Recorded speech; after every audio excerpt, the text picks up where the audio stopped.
अस्सलाम वालेकुम दोस्तों, आप सभी दोस्तों को अपने ही यूट्यूब चैनल मंसूरी भाई में बहुत बहुत स्वागत करता हूं। उम्मीद करता हूं आप लोग स्वस्थ होंगे और मस्त होंगे। इसी उम्मीद के साथ इस वीडियो के बारे इस वीडियो के अंदर हम बात करने वाले हैं राजू इंजीनियर्स लिमिटेड के बारे में, जिसका जो है लाइव वीडियो के अंदर लाइव जो अपना संडे है और शुक्र को जो लाइव आते हैं उसके अंदर एक भाई ने कई बार सवाल करके पूछा था। तो इसके बारे में हम आप इस वीडियो में इसके बारे में हम बात करने वाले हैं। इसका फंडामेंटल भी चेक करेंगे और इसका सपोर्ट और रजिस्टर्स भी देखेंगे और साथ ही देखेंगे ये कंपनी क्या कारोबार वगैरह करती है। तो आप इस वीडियो में अंत तक बने रहें। वीडियो को बिना स्किप करके देखेंगे तो सारी बातें हमें समझ में आने वाली हैं। तो इस सारी बातों को स्टेप बाय स्टेप समझने के लिए वीडियो को बिना स्किप किए हुए ध्यानपूर्वक देखेंगे, तभी सारी चीज़ें समझ में आएंगी। तो जैसा कि आप हमारे स्क्रीन पर देख सकते हैं, राजू इंजीनियरिंग लिमिटेड का जो है स्टॉक का स्क्रीन पर दिखाई दे रहा है। जैसा कि आप जानते हैं, मैं स्कैनर पर सबसे पहले इसका रिसर्च जो है, जो भी चीज़ें हैं चेक करने के लिए मैं स्कैनर का इस्तेमाल करता हूं। तो आप भी इस तरह से सारी चीज़ें कर सकते हैं। आप भी किसी स्टॉक को इसी तरह जाकर रिसर्च कर सकते हैं जैसे कि मैं कर रहा हूं, ठीक है। और साथ ही मैंने किसी भी कंपनी को ख़रीदने से पहले क्या क्या चीज़ें देखना होता है, इस टॉपिक पर हमने ऑलरेडी वीडियो बनाए हुए 5 भागों में। वहाँ हमने आपको स्टेप बाय स्टेप सारी चीज़ें 1 to Z यानी सारी चीज़ें हर तरीके से कैसे हम क्रोम पर जाएंगे, वहाँ स्कैनर पर जाएंगे, फिर उसका सपोर्ट रजिस्टर्स वगैरह सारी चीज़ें आपको ध्यानपूर्वक जो है समझाई हैं। तो आप जाके वो 5 भाग वीडियो देख सकते हैं। सारी चीज़ें अगर आपको समझना है तो हम इसको हिंदी में ही रहने देंगे और कंपनी के बारे में थोड़ा सा जानने की कोशिश करेंगे। बाकी आप अपने हिसाब से इसके अंदर रिसर्च कर लीजिए, हम आपको बता रहे हैं कैसे करना है, ठीक है। तो इसको थोड़ा सा स्क्रॉल करेंगे। स्क्रॉल करने के बाद यह देखेंगे, यहाँ लिखा है कंपनी के बारे में। आप यहाँ पर जाएंगे तो इसको पढ़ेंगे कि कंपनी के बारे में क्या क्या चीज़ें हैं। तो इसको यहाँ पर इस तरह से हम थोड़ा सा इसको स्क्रॉल करेंगे और ये हमारे सामने इस तरह से आ जाएगा। तो ये आप इसमें देखते हैं, राजू इंजीनियरिंग लिमिटेड की स्थापना 1986 में हुई थी, यानी काफ़ी पुरानी कंपनी है। 14-40 साल इस कंपनी की स्थापना 40 साल पहले हुई थी, ये आप देख सकते हैं। और इसे श्री CN दोषी और श्री RN दोषी द्वारा प्रवर्तित किया गया। यह गुजरात में प्लास्टिक एक्सट्रूजन मशीनरी का निर्माण करती है। कंपनी मशीनों का डिजाइन और निर्माण करती है।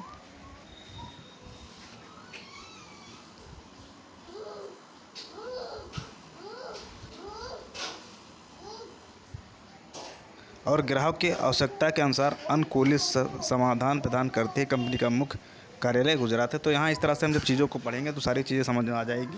ये कंपनी जो है 40 साल पुरानी, ये कंपनी जो है मशीनरी वगैरह बनाती है और उसी का ये कारोबार है। अब इसको थोड़ा और करेंगे। कंपनी का मुख्य बिंदु, यहाँ पर आप जाएंगे तो यहाँ पर लिखा हुआ है, जिसे हिंदी में आप देखेंगे तो यहाँ पर लिखा है और पढ़े, और जब इंग्लिश में इसको करेंगे तो यहाँ पर लिखा होगा मोर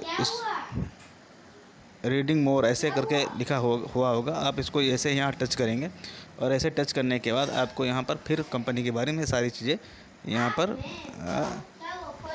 दिखाई देंगी। जैसे बाजार नेतृत्व, कंपनी भारत में प्लास्टिक एक्सट्रूजन मशीनरी निर्माताओं में से एक है। कंपनी भारत महाद्वीप में बलोन फिल्म लाइन, सिटी लाइन, यानी कंपनी का जो अपना सारा ब्यौरा है वो आपको यहाँ मिल जाएगा। ये आप इस तरह से इसको देख सकते हैं। कंपनी जो है कहाँ कहाँ कारोबार करती है यह भी आपको यहीं मिल जाएगा। दक्षिण अमेरिका, खाड़ी पूर्व अफ्रीका, पश्चिम अफ्रीका, इस तरह से एशिया वगैरह जो है। कंपनी के पास ऑर्डर बुक कितनी है, तिमाही तक कंपनी के पास 140 करोड़ रुपए का बकाया ऑर्डर बुक है। तो इस तरह से भारत में प्लास्टिक पाइप एक्सट्रूजन, ग्रेनुलेशन और डेल UPC एक्सट्रूजन मशीनरों का निर्माण के लिए इस तरह से आप यहाँ पर देख सकते हैं। कंपनी ने एक्सपोर्ट लॉन्च किया है उच्च प्रदर्शन बलोन फिल्म लाइनों की एक श्रृंखला। इस तरह से आप इसमें विस्तार से सारी चीज़ें 7000 उत्पादन क्षमता में 3 गुना कर दिया गया है। तो इस तरह से आप बहुत सारी चीज़ें कंपनी के बारे में यहाँ से, कंपनी का फोकस क्या है आने वाले वर्षों में 12 से 15 वर्ष की बढ़ोतरी की उम्मीद है। भारत लैटिन अमेरिका, एशिया प्रशांत और मध्य पूर्व के प्रमुख बाज़ारों में अपनी उपस्थिति का विस्तार करने के साथ एक्सट्रूजन कोटिंग और मल्टी स्टेशन थर्मोफार्म जैसे नए उत्पादों को पेश करने की योजना बना रही है। इस तरह से कंपनी के बारे में हम पढ़ लेंगे। इस कंपनी का पूरा काला चिट्ठा हमारे सामने आ जाएगा। कंपनी किस तरह का कारोबार करती है, कंपनी अपना कारोबार कहाँ करती है, कंपनी क्या अपना जो है आगे का उसका विस्तार किस तरह से अपने आगे कंपनी करेगी, इस सारी चीज़ें हमको इस तरह से यहाँ पर पढ़ने के लिए मिल जाएगी। इसको हम फिर पीछे चले जाएंगे और फिर हम जो यहाँ पर चीज़ें हैं वगैरह हम यहाँ पर देखेंगे। क्या देखेंगे भाई?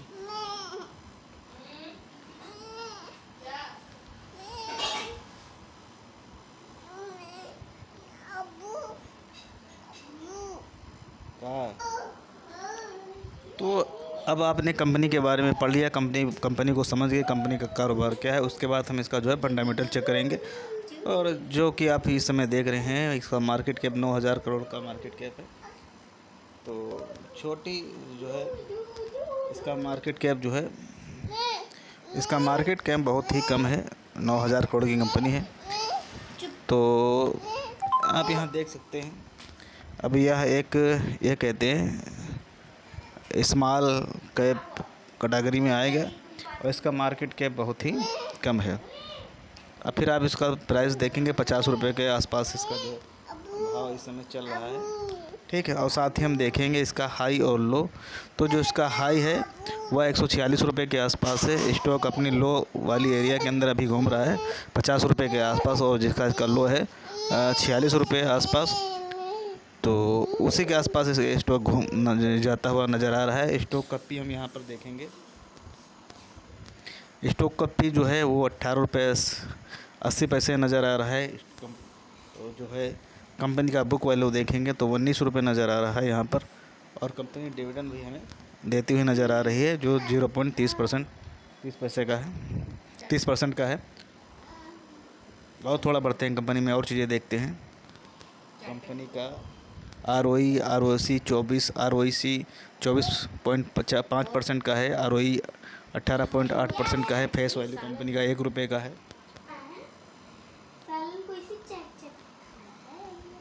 ये देखिए कंपनी का फेस वैल्यू 1 रुपये है।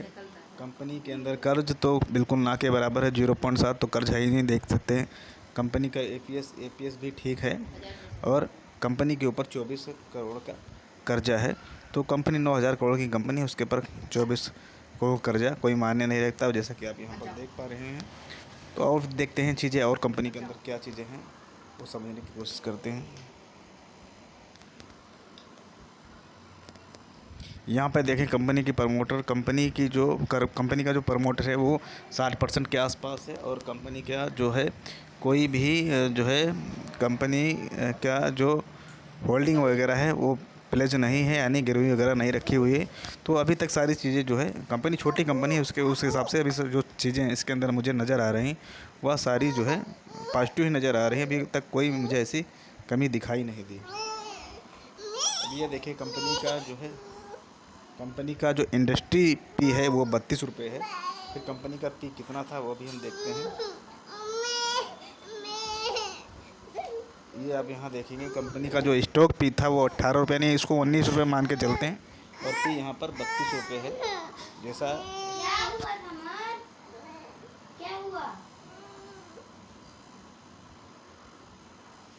जैसा कि आप यहाँ देख रहे हैं, तो ये भी मुझे ठीक है, जो चीज़ें मैं देखता हूँ उस हिसाब से अभी तक जो चीज़ें हमें नज़र आ रही हैं वो सब ठीक ही ठाक नज़र आ रही हैं।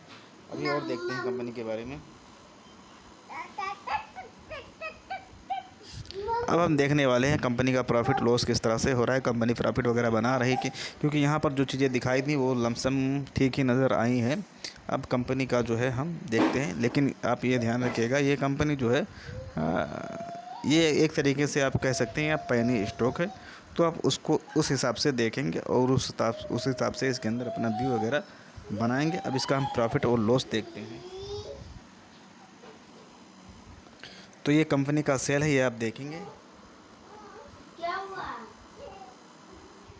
ये कंपनी का सेल धीरे धीरे बढ़ता जा रहा है। यानी जो कंपनी का सेल कभी जो है यहाँ पर 115 करोड़ का हुआ करता था सन 2016 के अंदर, वही सेल बढ़ते यहाँ पर जो है 344 करोड़ का हो रहा है। तो आप देख सकते हैं मतलब कितनी छोटी कंपनी है, लेकिन कंपनी धीरे धीरे जो है ग्रो करती नज़र आ रही है। यहाँ पर आप देखेंगे ये जो है कंपनी यहाँ पर थोड़ा सा कम सेल किया था, लेकिन ये अपना लॉकडाउन वाला जो है समय था, तो उस हिसाब से देख सकते हैं चीज़ें अभी तक जो चीज़ें नज़र आई हैं वह हमें अच्छी ही नज़र आई हैं। कंपनी का जो कारोबार है वह अच्छा कर रहा है, और जैसा कि आप देख पा रहे हैं कंपनी अपना कारोबार कहाँ कहाँ कर रही है, इसके बारे में भी हमने अच्छे से समझा। तो जो अब तक की चीज़ें नज़र आ रही हैं अभी तक जो है हमें सारी चीज़ें इसके अंदर अच्छी लगी, लेकिन यह भी आप ध्यान रखें यह एक पैनी स्टॉक है, उस हिसाब से इसको आप देखिएगा। तो चीज़ें जो हैं अब तक के इसमें हमें अच्छी दिखाई दे रही हैं। अब आगे देखते हैं कंपनी का प्रॉफिट वगैरह क्या रहने वाला है।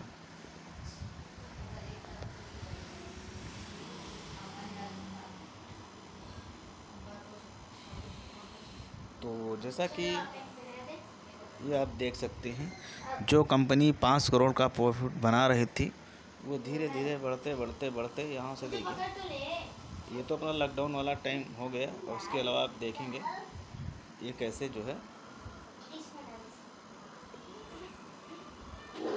ये कैसे यहाँ 5 से 7 फिर 14 फिर ये अपना लॉकडाउन का समय है, फिर 12 15 11 21 38 इस तरह से धीरे धीरे प्रॉफिट कंपनी बना रही है। लेकिन ध्यान रहे यह एक पैनी स्टॉक है, एक छोटी कंपनी है, आप उस हिसाब से इसको देख सकते हैं।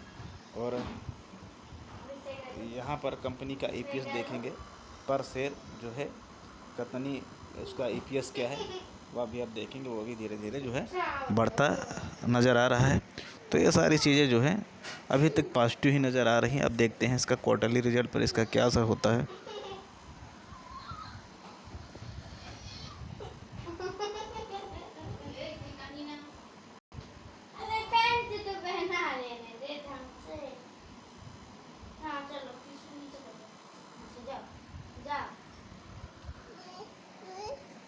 तो जो इसका क्वार्टरली रिजल्ट है वो वहाँ पर भी कंपनी जो है अच्छा सेल कर रही है।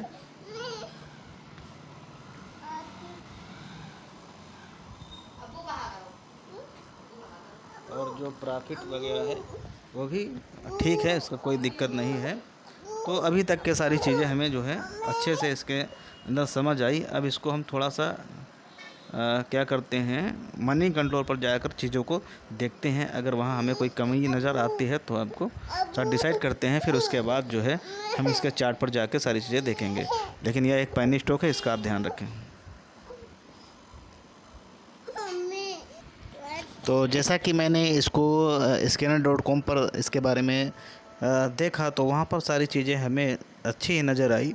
क्वार्टरली रिजल्ट और ईयरली रिजल्ट वगैरह फंडामेंटल वगैरह सारी चीज़ें हमें जो है अच्छी नज़र आई। फिर इसको मैंने जो है मनी कंट्रोल पर सर्च करने के लिए आ गया।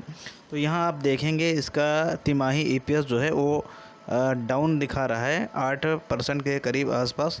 तो इसका ये मतलब है कि कंपनी का जो रिज़ल्ट आया था तो इस क्वार्टरली रिजल्ट में जो यानी जो रिज़ल्ट अभी आया था तो उसमें कंपनी ने अच्छा प्रॉफिट नहीं बनाया था, तो उसकी वजह से ये यहाँ पर आपको जो है रेड दिखाई दे रहा है। ये इसको एक कमी नज़र आई। तो कहीं ना कहीं इस स्टॉक के अंदर गिरावट की वजह यह भी है, और भी चीज़ें हम आपको इसमें बताएंगे कंपनी क्यों जो है आखिर इतनी जो है नीचे के भाव पर मतलब गिरता हुआ नज़र आ रहा है। और दूसरी बात ये कि कंपनी हाल ही में लिस्ट हुई है। ये कंपनी तो बहुत ही पुरानी है, पर ये एनएससी और बीएससी पर हाल ही में इसका आईपीओ आया हुआ था, मुझे ऐसा लग रहा है। तो हाल ही में कंपनी लिस्ट हुई है, तो उस हिसाब से हम चीज़ों को यहाँ समझ सकते हैं और देखते हैं क्या चीज़ें इसके अंदर मैंने नेगेटिव पाया। तो ये देखिए, आप यहाँ पर देख सकते हैं एफआईएस की होल्डिंग यहाँ पर देखिए, ये है इसकी एफआईएस और ये है इसकी होल्डिंग। तो आप ये देख सकते हैं एफआईएस अपनी होल्डिंग को कैसे जो है सेल आउट कर रहा है, इस तरह से आप इसको देख सकते हैं। तो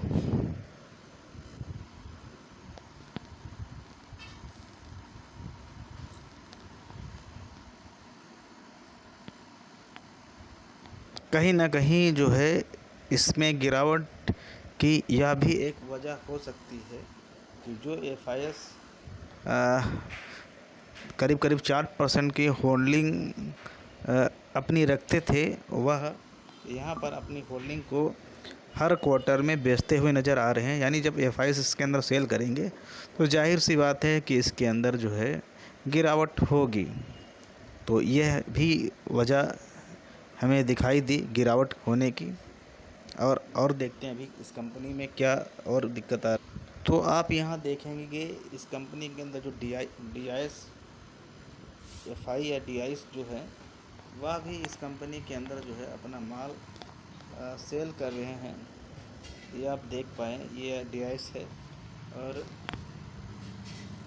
ये इसकी होल्डिंग है।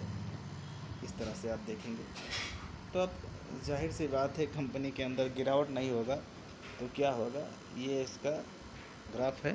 और जो DIS की कभी होल्डिंग हुआ करती थी 4% के आसपास, वहाँ से गिरते गिरते करीब 0.53% उनकी होल्डिंग रह गई है।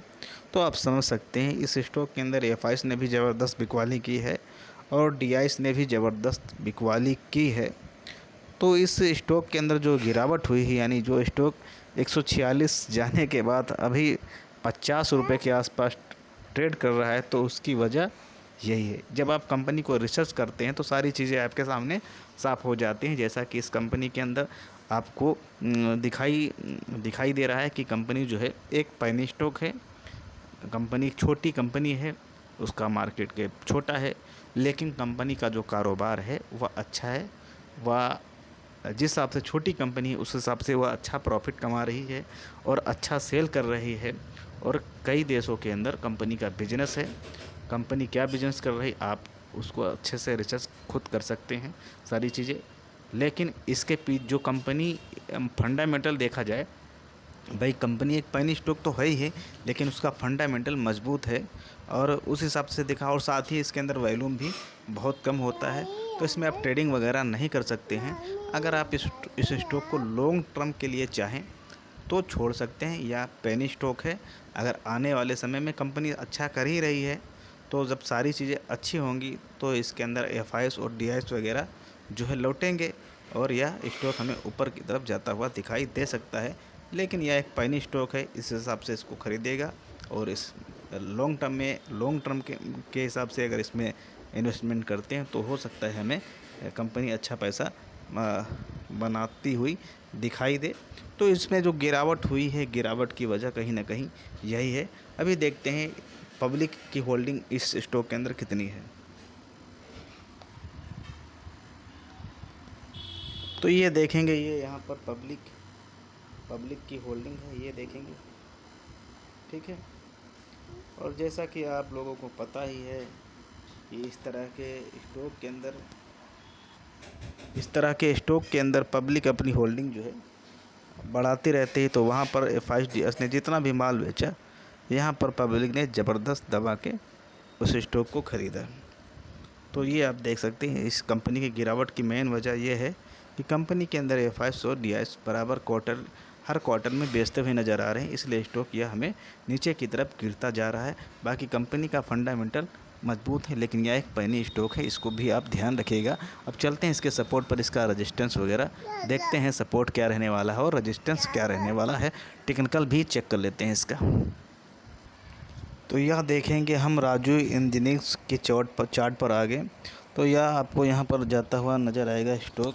इसका जो हाई है कितना था, ये वाला इसका हाई अब यहाँ पर नहीं दिखा रहा है। ये इसका हाई 350 रुपये के आसपास दिखाई दे रहा है और वहाँ से स्टॉक जो है कंटिन्यू जो है गिरते हुए नज़र आ रहा है। पहले यहाँ इसको गिरावट हुई, गिरावट होने के बाद ये अपना जो सुपर ट्रेंड यहाँ पर अपना डाउन ट्रेंड बताया और डाउन ट्रेंड बताने के बाद ये धीरे धीरे इस तरह से गिरता हुआ नज़र हमें आ रहा है। ये आप देखेंगे।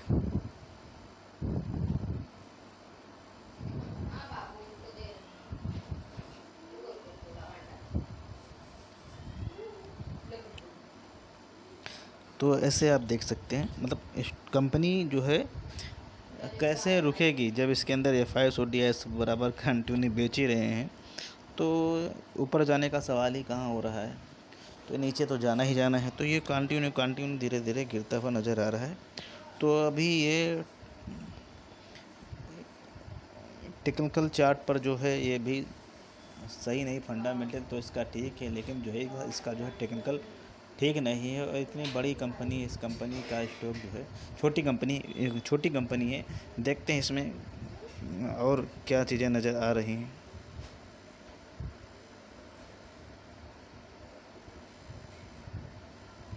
अब इसमें वन डे कैंडल पर आप देखेंगे, यहाँ पर जो है पॉजिटिव चीज़ें नज़र आ रही हैं।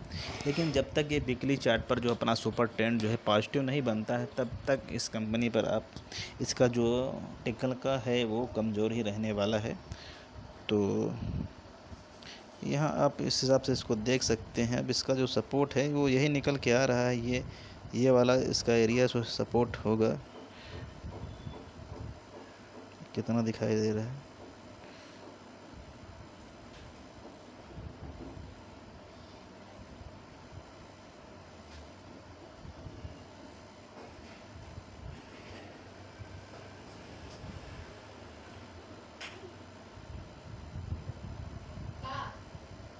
ये वही है 45 रुपये का जो इसका लो है, ऑल टाइम लो 45 रुपये का। वही सपोर्ट है। तो इस स्टॉप के साथ 45 रुपये के स्टॉप के साथ या 40 या 42 रुपये के स्टॉप के साथ आप इसके अंदर जो है रह सकते हैं। और आने वाले समय में हमें इसके अंदर अच्छा टारगेट देखने को मिल सकता है। बाकी यह स्टॉक ट्रेडिंग या स्विंग ट्रेडिंग के लिहाज से बिल्कुल ही नहीं है। ना ही आप इस स्टॉक के अंदर जो है ट्रेडिंग कर सकते हैं सब बल पैटर्न, ना ही आप जो है इस स्टॉक के अंदर स्विंग ट्रेडिंग कर सकते हैं। ये आप अपनी होल्डिंग के अंदर रख सकते हैं लंबे समय के लिए। इस तरीके का स्टॉक है। और अगर कंपनी के अंदर चीज़ें अच्छी हो ही रही हैं और अगर FIDIs की वापसी इस कंपनी के अंदर होती है, तो यह स्टॉक हमें ऊपर जाता हुआ दिखाई दे सकता है। या आप इस कंपनी को अपने वॉच लिस्ट में ऐड करके रख सकते हैं। और यह कंपनी जब इसके अंदर गिरावट हो और नीचे आपको मिले, इसके अंदर FIDIs की अगर वापसी होने लगे, कंपनी अच्छा काम कर ही रही, FIDIs की वापसी हो, तो आप इसमें एंट्री कर सकते हैं। और लंबे समय में ये कंपनी हमें एक अच्छा पैसा बनाकर दे सकती है, जिस हिसाब से कंपनी के रिज़ल्ट वगैरह अभी अच्छे दिखाई दे रहे हैं इस हिसाब से। तो इसका जो भाई आप सवाल कर रहे थे कि कंपनी फंडामेंटल, तो कंपनी छोटी है और छोटी कंपनी के हिसाब से उसका फंडामेंटल ठीक है। लेकिन इसमें गिरावट की जो वजह है, जो स्टॉक ऊपर से गिरते गिरते नीचे आया है, जैसा कि आप जानते हैं इस वक्त जो IPO वगैरह आते हैं, तो उस IPO वगैरह में कैसे फ्रॉड होता है, लोगों को कैसा फंसाया जाता है, वही इस कंपनी के अंदर भी हुआ है। तो जैसे कि आप बहुत सारे IPO देख सकते हैं, साइडोफेक्स का या ओला का, बहुत सारे IPO आए। IPO आने के बाद स्टॉक ऊपर की तरफ जाता है, बूम हो जाता है। और बूम हो जाने के बाद वहाँ पब्लिक जो है फंस जाती है। और जो बड़े बड़े इन्वेस्टर हैं वो वहाँ पर अपना सारा माल सेल करके आउट हो जाते हैं इस स्टॉक से, और पब्लिक वहाँ पर फंसी रह जाती है। अब जैसा कि मैंने आपको बताया, कई बार आपको बताकर और समझाने की कोशिश की है, कोई भी कंपनी हो या कोई भी हो, अगर वह प्रॉफिट नहीं बनाएगा और कंपनी का स्टॉक भाग रहा है, भागते भागते 2 गुना 3 गुना 4 गुना हो रहा है, तो ये कैसा मुनासिब है, ये आप सोच सकते हैं। भाई उसको प्रॉफिट तो बनाना चाहिए, भाई पैसे तो कमाना चाहिए, तभी तो स्टॉक भाग रहा है, तब तो चीज़ें समझ में आती हैं।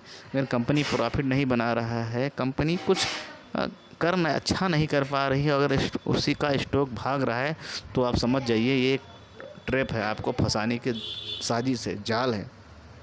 भाई कुछ तो प्रॉफिट बनाना चाहिए। आप इसीलिए तो कहते हैं कंपनी का जब आप रिसर्च करेंगे, भाई कंपनी प्रॉफिट नहीं बना रही है, स्टॉक भागता जा रहा है, तो ये वो आपको फंसाने का एक ट्रैप है।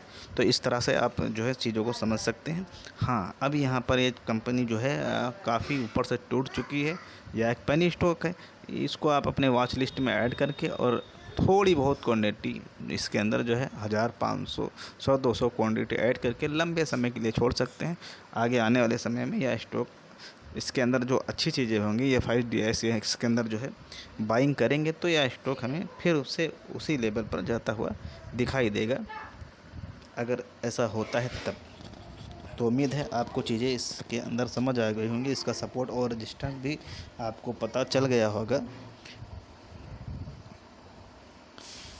और इसका फंडामेंटल भी आप अच्छे से समझ पाए होंगे भाई साहब, जिन भाई साहब ने सवाल किया था लाइव वीडियो के अंदर। तो अगर यह वीडियो आपको पसंद आया तो वीडियो को लाइक कीजिए, चैनल को सब्सक्राइब कीजिए, दोस्तों के साथ शेयर कीजिए। वहीं अगर हमारे फ्री टेलीग्राम चैनल से जुड़ना चाहते हैं तो इसी वीडियो के नीचे आपको टेलीग्राम चैनल का लिंक मिल जाएगा, आप वहां जाकर हमारे टेलीग्राम चैनल को ज्वाइन कर सकते हैं। वहां आपको सपोर्ट रजिस्टर जो भी न्यूज़ वगैरह होती है वो सारी जानकारी साझा की जाती है। साथ ही मैं आपको एक डिस्क्लेमर दे दूँ, मैं कोई शेयर बाज़ार का एक्सपर्ट नहीं हूँ। मैं चीज़ें जो मैं खुद जो करता हूँ वही चीज़ें मैं आपको इस वीडियो के माध्यम से बताने की कोशिश करता हूँ। साथ ही अगर मेरी तरफ से किसी भी स्टॉक के अंदर बाय या सेल का सलाह नहीं है। बाय व सेल करने से पहले आप अपने वित्तीय सलाहकार से सलाह ज़रूर ले लें या अपना खुद का रिसर्च कर लें। अगर आपको यह वीडियो पसंद लगा तो लाइक कीजिए। अगर आपको कुछ भी इस वीडियो के अंदर डाउट वगैरह चीज़ें आपको समझ नहीं आई तो वीडियो के नीचे कमेंट करके हमें बताइएगा, हम आपको और अच्छे से समझाने की कोशिश करेंगे। तो इसी उम्मीद के साथ मैं आपसे इस वीडियो से विदा लेता हूँ। जल्द ही हमारी मुलाकात किसी अगले टॉपिक पर अगले वीडियो में होगी। जय हिंद।